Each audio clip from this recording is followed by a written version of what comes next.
Legend of Total War here, and today we're doing another Total War Warhammer 3 Immortal Empires campaign review, this time covering Khazrak One Eye.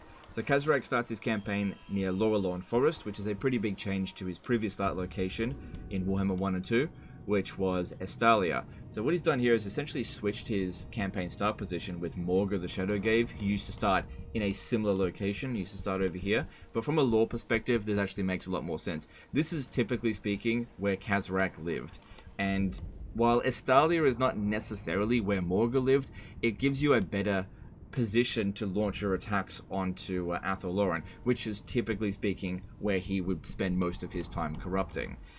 Your early game enemy to deal with is Laurelorn, and this is possibly, out of every Legendary Lord in the game, the most difficult turn 1 situation that any Legendary Lord has to deal with. Now, the bar is set pretty low in that regard. Most Legendary Lords have an absolute easy time dealing with their initial enemy, but not necessarily Khazrak.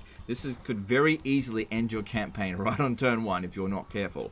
You have an almost 100% chance of ambushing this first army here, and that one there is not a problem, but any damage that you take there will not serve you very well if you decide that you want to take on Laurelorn Forest in addition to that on turn 1, because you have enough campaign movement range. But the thing is, you don't have to go after Laurelorn Forest itself on turn 1. You can take out this army here, highly recommended you do that to wipe it out, and then go into encamp stance and recruit 2 new units, and then launch the attack on Laurelorn Forest the next turn. These guys here will not have had a chance to recruit.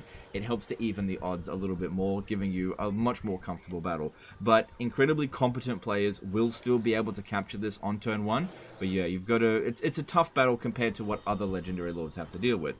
Now, you also don't have to fight Laurelorn Forest on turn 1 at all if you don't want to.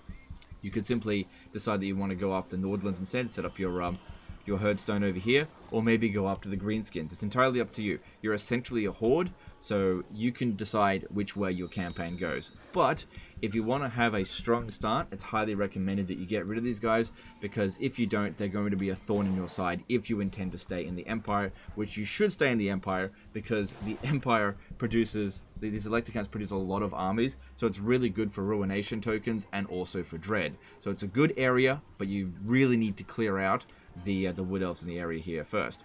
Now, talking about Khazrak himself, he is the ambush beastman. He's got a lot of stuff here that increases his ambush success chance in his personal line here, and he especially boosts Ungor units, Gore units, and Bestigor units, so I usually give him a Bestigor stack. He also boosts Tuskor and Razorgore chariots a fair bit. He's got a Tuskor chariot and a Razorgore chariot mount. They're practically the same thing, although Razorgore chariots are a little bit better.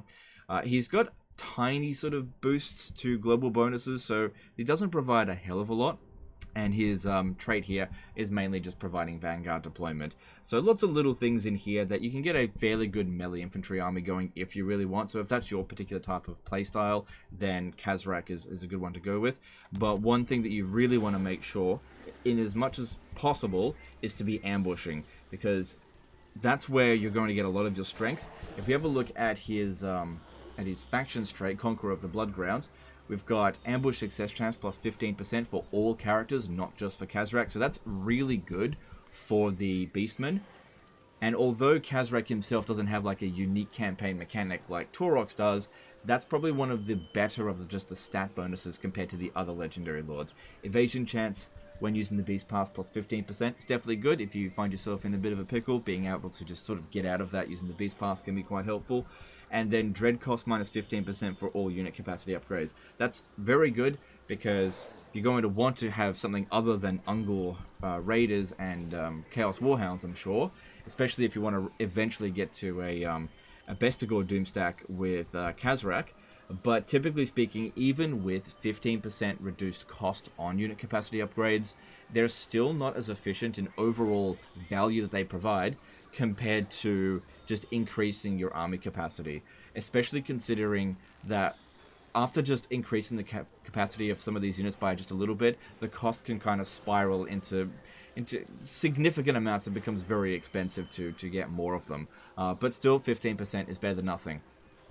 Now, in terms of the overall difficulty of this campaign, it really just comes down to the start. If you can manage to take out Lower Lawn Forest at the start of this campaign, that's a very secure location for your Herdstone, and the Empire is kind of a soft faction in Total War Warhammer 3. They have so many other problems to deal with that while the anti-player bias is definitely there, all of this area here is mostly forest, so you've got a really high base chance of ambushing, so they're just going to be sending basically dread for the slaughter for you. So it's actually a really good situation for Khazrak here. Getting your ruination tokens up early is not a problem. It all just comes down to taking out Lower Lawn Forest easily. You've got a potential friend in Festus the Leech Lord over here, or maybe you want to just pummel him into the ground as well, because he provides a pretty good defeat trait, extra casualty replenishment rate. You've also got Norsca in the north over here, which again, you can either go to war with, or you can be friends with. So you've got quite a few options with Khazrak's campaign, but yeah, he's probably got one of the most difficult opponents in the first turn to deal with. But then again, you don't have to deal with it. You can just go somewhere else if you're not feeling confident with it. Anyway, that's the end of this one here, guys. Let me know in the comments below what you think of this review. Let me know what you think of Khazrak's campaign, and let me know which legendary lord you'd like me to cover next. Appreciate you guys. Don't forget to subscribe, and we'll see you next time. Bye.